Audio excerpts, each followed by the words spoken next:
I see how people sometimes spontaneously awaken energy, and they practically do not know what to do with it. It's like taking a kitchen knife that can be used to cut vegetables, but can also be used to do something worse, God forbid. The knife is not to blame for this. That is, energy is not the issue here. Kundalini as energy is a maximally creative force. It is inherent in us. This force is already present in us from the moment of birth. In fact, asana is the right attitude of a person towards life, towards oneself, the right position of the mind. That is, the mind must know its place. If the mind is uncontrollable, that's it. Then it's better not to engage in awakening. Otherwise, there may be problems. I see these problems. Problems in the distortion of the psyche, for example.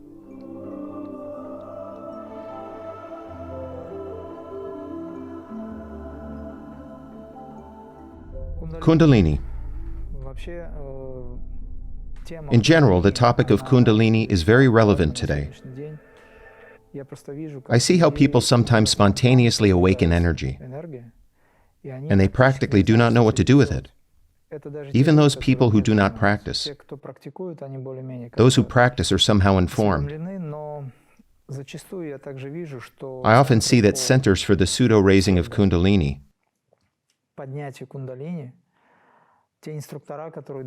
those instructors who give exercises, who lead people to this cosmic realization, they themselves do not raise it. They themselves do not understand this energy. This is a very creative force. This is a very powerful force.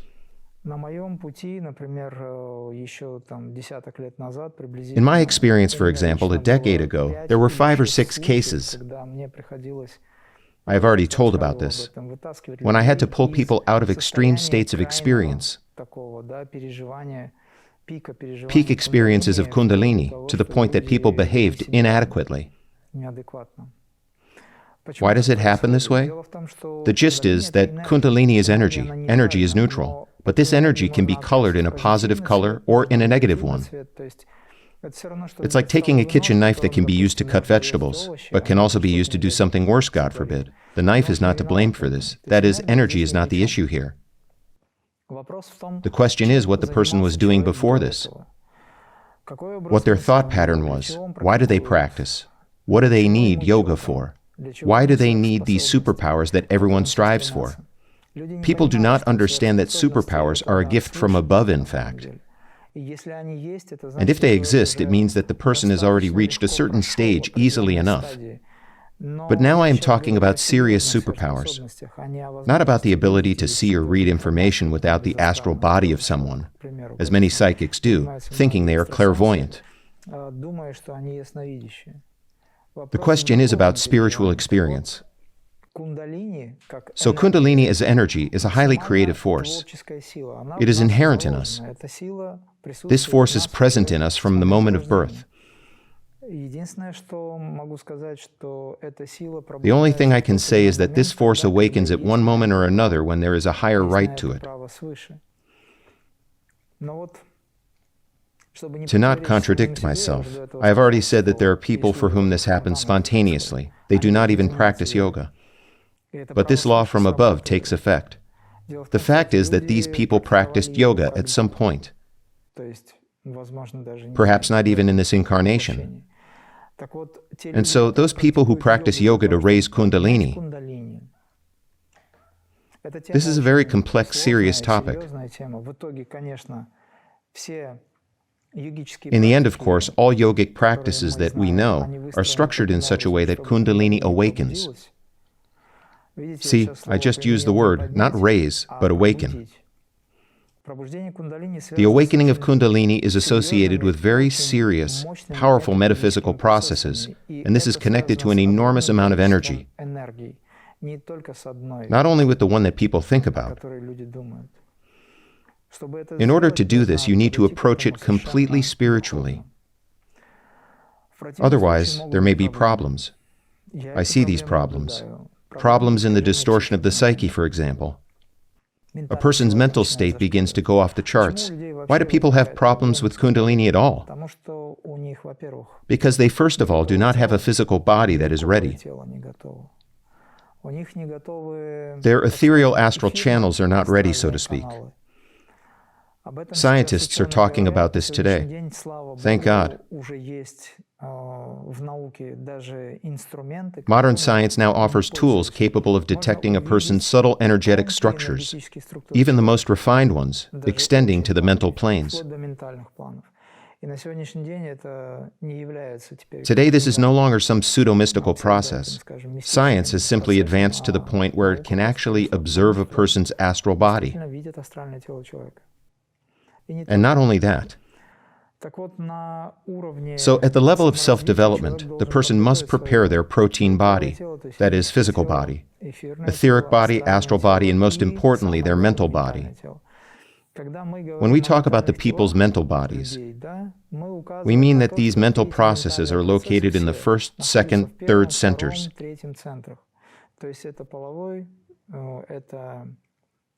That is, it is the sexual center, let's say with Muladhara being the physical, more libido, and Manipura, that is the center that leads the person's activity. I would say the social, creative kind of activity. We understand that chakras have both a positive and a negative side. There are also neutral aspects. So people's mentality falls into these first three centers. When I say falls into, I mean that people are attached, have become drowned in these attachments. They are attached to various self-expressions that are more connected to animal nature. If this energy becomes active at one moment or another due to circumstances, and people, as a rule, mechanically awaken Kundalini in these centers or schools where they are practicing, again, I say awaken when they are actually trying to raise it. Then, of course, difficulties arise in learning how to control this energy. It's like a wild horse, very difficult to tame. What does this energy do? In the process of awakening, it encounters the information that is located within these centers. That information, for example, anger, rage, lust, possibly some other qualities, including positive ones, hits the psyche very hard, because the mental plane is located in these first centers. The mental plane itself is a higher realm, distant and elevated. But when its focus descends to these lower levels, it creates difficulties for the person. I often warn people at seminars not to raise it mechanically. This energy does not rise. Yes, energy flows from bottom to top spirally, but when it awakens, it enters into interaction with the spiritual higher substance, which people perceive as a transcendental force for those who know. It can be said that this is a high spiritual force. This is the spirit itself. If so, then no problems arise. Because the spirit itself controls these qualities in us. That is, if the person allows this highest spiritual power to enter their consciousness, in simpler terms, they don't need to do anything else. To do this, you need to strive for the Almighty. It is necessary to pray and meditate. If we talk about the fact that the person, let's say, nurtures the idea of achieving superpowers in their head, as a rule, this is what people are chasing after, then this is a big problem.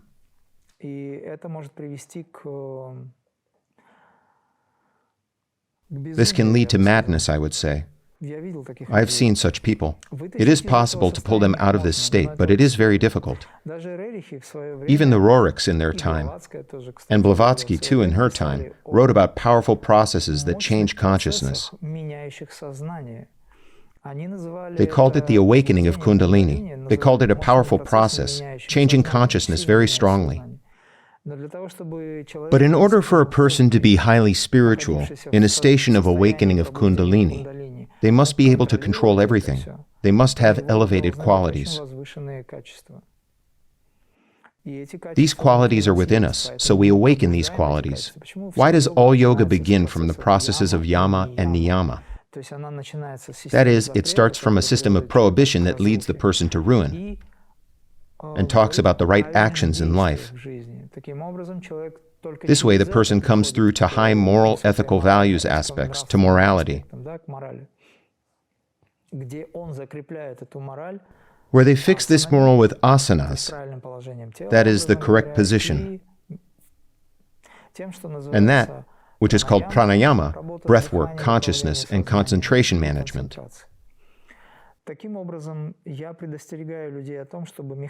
This way, I warn people against mechanically awakening, let's call it correctly, Kundalini, because it can lead to a big problem. In yoga, it is commonly believed that the awakening of Kundalini is possible only when the person is with their guru, their spiritual teacher, and under the guru's guidance, or master as you prefer. Engages in sadhana, spiritual practice, where the guru personally oversees and controls these processes. Please tell me, do people have such an opportunity now? The majority of people who go to these centers live in Moscow and other cities. They perform these practices at home. Their guru doesn't even know about them. Here's the thing, there is an instructor. The instructor doesn't understand anything, they can't do anything. When the person's temperature rises, can an instructor stop this process? Tell me, when the person's blood pressure, let's say, suddenly drops or increases, can an ordinary person without chemical means of some kind? I am often in this situation right now, at this very moment. I had to help people and have to do so in this sense. Can an ordinary person do something about this if they don't know how to work with it? Since increasing pressure or increasing temperature is the prana's activity, this is a powerful force. It comes into effect due to certain circumstances, for some purpose. How can an ordinary person do this? In no way. Only a person who knows yoga, who can control energies, not only their own, but also spatial ones, can help with this. Then they can calmly lower the temperature or give some advice on how to do it. The same with blood pressure. But imagine that awakening Kundalini is like a shot to the head. This is such a powerful force that is impossible to resist. Let me return once again to the example of the Roriks during their transformational period. They provided specific guidance. They truly lived through that phase of life. But they were overseen by the ascended masters, the masters. They gave advice, for example, to drink sodium bicarbonate when there is a lot of the fire element. They recommended dairy products, milk, sodium bicarbonate. What's the purpose? Because when there is a very powerful surge of this energy, an immense amount of force, fire, and so on typically gathers in the Manipura chakra. This happens because the channel is narrowed. And the central channel that we have in the spine. By the way, let me remind you that for the past 10 to 15 years, technologies have existed that can clearly track the subtle red thread within the spinal canal.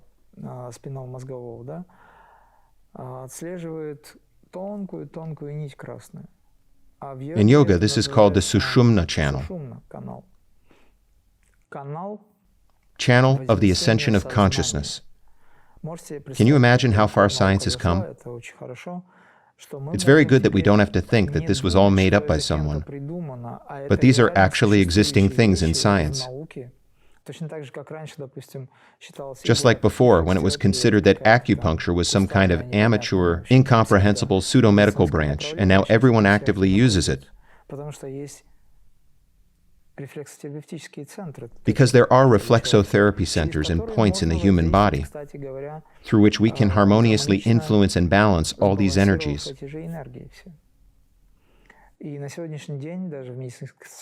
Today, even in medical centers, I observe treatments that work with human energy channels through precise interventions.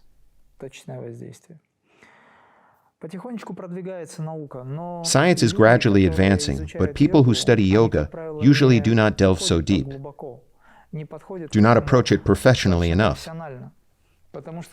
Because it's one thing when you do yoga in the mornings, asanas, Surya Namaskar. It's beneficial, you stretch, Iyengar yoga, and so on.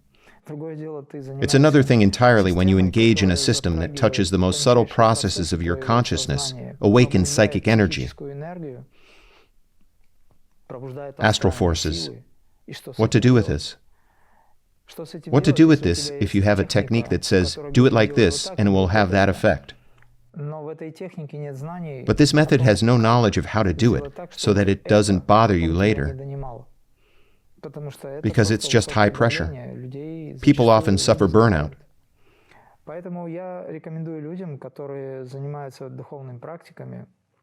Therefore, I recommend to people who are engaged in spiritual practices to switch to those methods that imply greater development of compassion, love, goodness, and focus all attention in the heart area.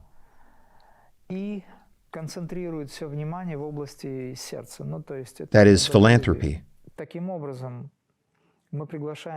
Thus, we invite into our lives and consciousness that which is supreme, that which naturally governs the lower centers or vibrations typically present in human beings.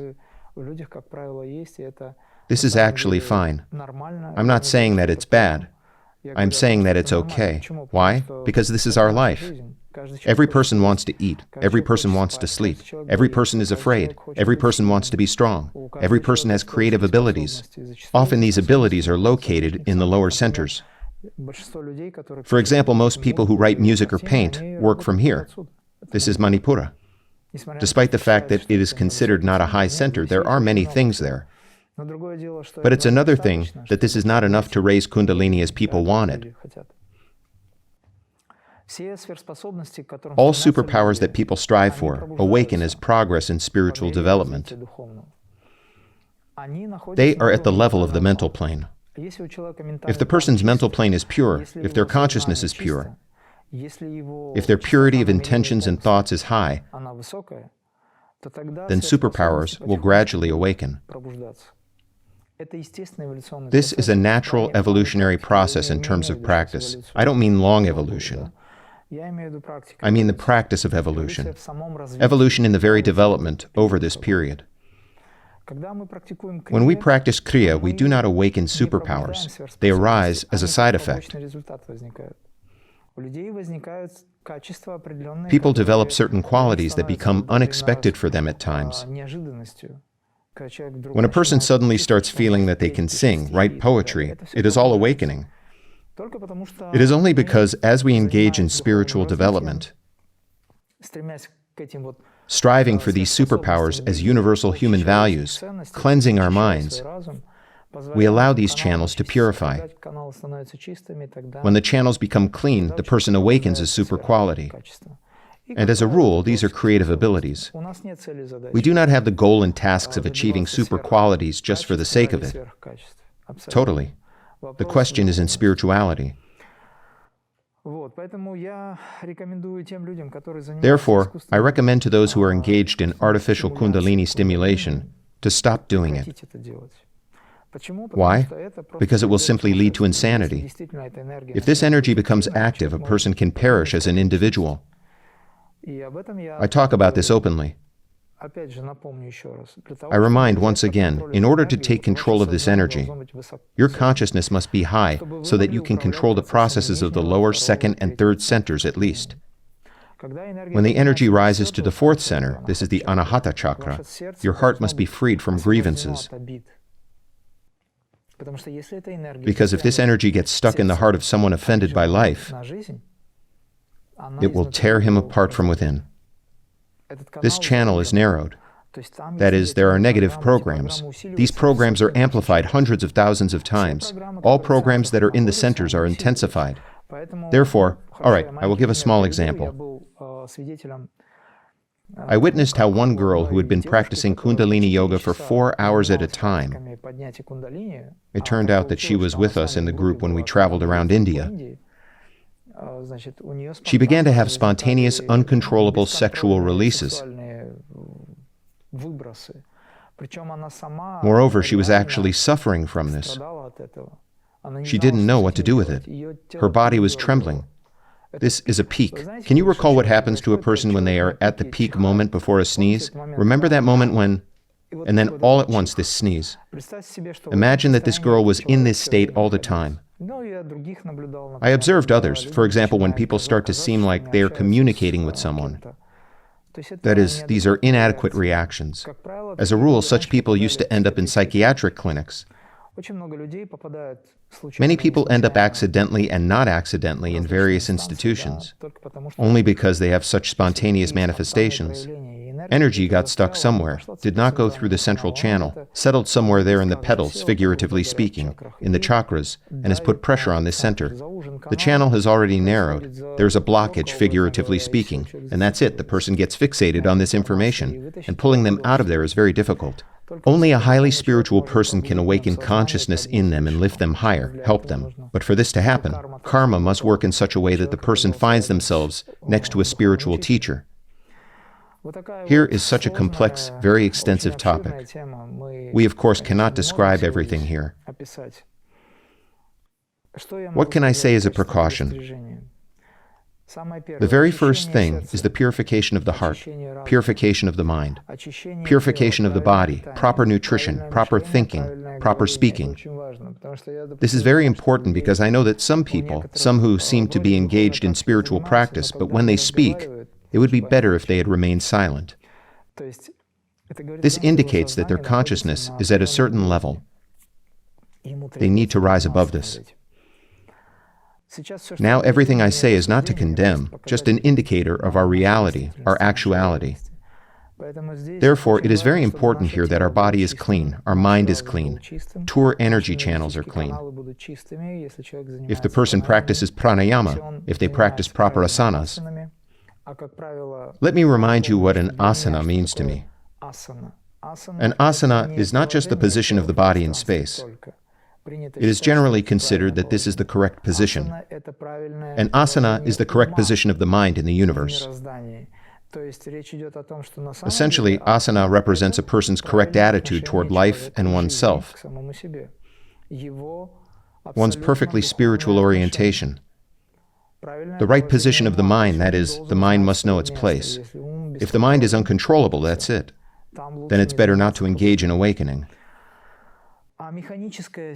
Mechanical stimulation of the so-called Himalayan schools, where Kundalini is raised, is in fact a big problem because the descending energy flow is released. Descending, it pulls out this Shakti. This way, an interaction occurs. This is called awakening. That which is called the energy of the third kind occurs. But when we stimulate that energy between the first and second centers on the astral plane, symbolically represented as a serpent coiled 3.5 times, figuratively speaking as a symbol, we often find ourselves unprepared for what follows.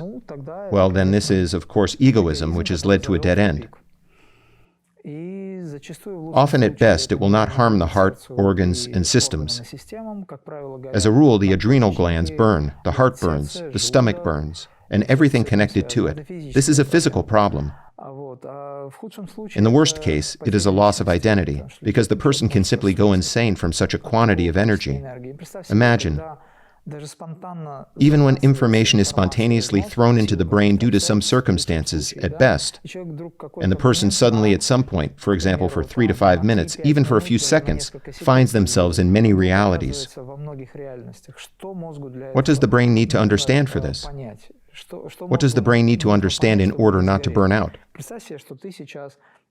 Imagine that you are now, for example, here in the studio, and I am speaking to you, and you are 100% equally sure that you are at home now, and your loved ones are talking to you.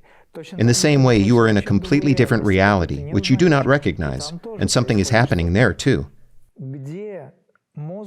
How can the brain distinguish between reality and illusion? This often happens with people. This often happens in a dream, but not so spontaneously, because there is control. The consciousness controls this process because the brain can burn out. When Kundalini fires, as I mentioned earlier, this does happen. It can propel a person into realms from which return may prove difficult. Therefore, I tell people, concentration on the vessel of transcendental power, the spine, concentration within the body, to remain in the body, not to project out of it, not to let consciousness wander aimlessly into unknown realms with unknown beings. These are very serious processes. As of today, our practice has not had any disruptions. If I were to compare the Kriya path with other schools, for example, the schools I know, I must reiterate, in some schools that aggressively push for Kundalini arousal, I've personally witnessed significant problems arising. When we talk about our activities, our seminars and retreats, I have never seen a person having any difficulties with this.